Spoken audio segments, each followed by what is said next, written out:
Hi friends, welcome to Kalpana சமையலறை. இன்றைக்கி என்ன பார்க்க போகிறோம் அப்படின்னா, மதுரை ஸ்பெஷல் ஜிகிர் தண்டா தான்.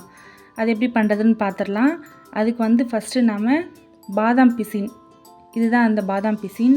இதை நம்ம நைட்டே ஊற வச்சுருவோம் தண்ணி ஊற்றி. இந்த பாதாம் பிசின் பார்த்திங்கன்னா வெயிட் கெயின் பண்ணுறதுக்கு, உடல் சூட்டை தணிக்கிறதுக்கு, அல்சர், நெஞ்செரிச்சல், மாதவிடாய் வலி, இந்த எல்லாத்துக்குமே ஒரு சொல்யூஷனாக இருக்கும். ஃபுல்லாக ஊறினதுக்கப்புறம் இந்த மாதிரி தான் இருக்கும். அதுக்கப்புறம் நம்ம ஒரு பேன் வச்சு 1 கப் சர்க்கரையை பாகு மாதிரி காய்ச்சி எடுக்க போகிறோம். இதுக்கு ஃபுட் கலர் நான் எதையும் சேர்க்க போகிறதில்ல.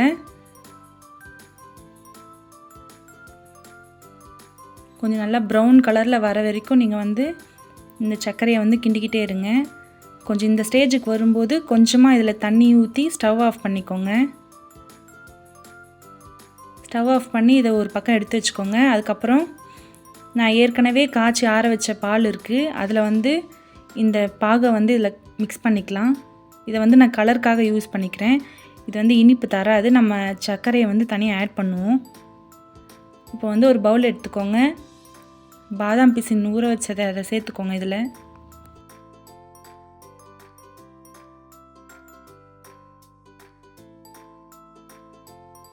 இப்போ காய்ச்சி வச்ச பாகுலேருந்து ஒரு 2 ஸ்பூனை இதில் ஆட் பண்ணிக்கோங்க.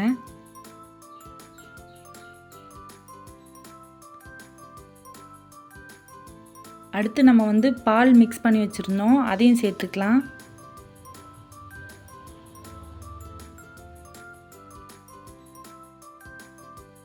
அப்புறம் நான் ஐஸ் க்யூப் ஒரு 2 க்யூப் போட்டுக்கிறேன்.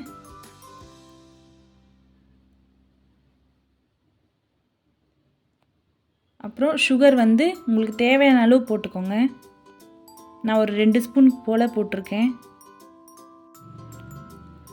அடுத்து ஐஸ்கிரீம் இருந்தால் அதை ஒரு 2 ஸ்பூன் போல் சேர்த்துக்கோங்க.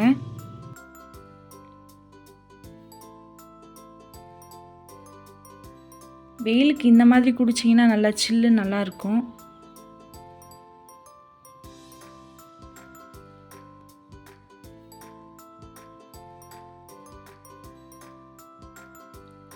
சேர்த்துட்டு எல்லாத்தையும் ஒன்று போல் மிக்ஸ் பண்ணி விட்டுக்கோங்க.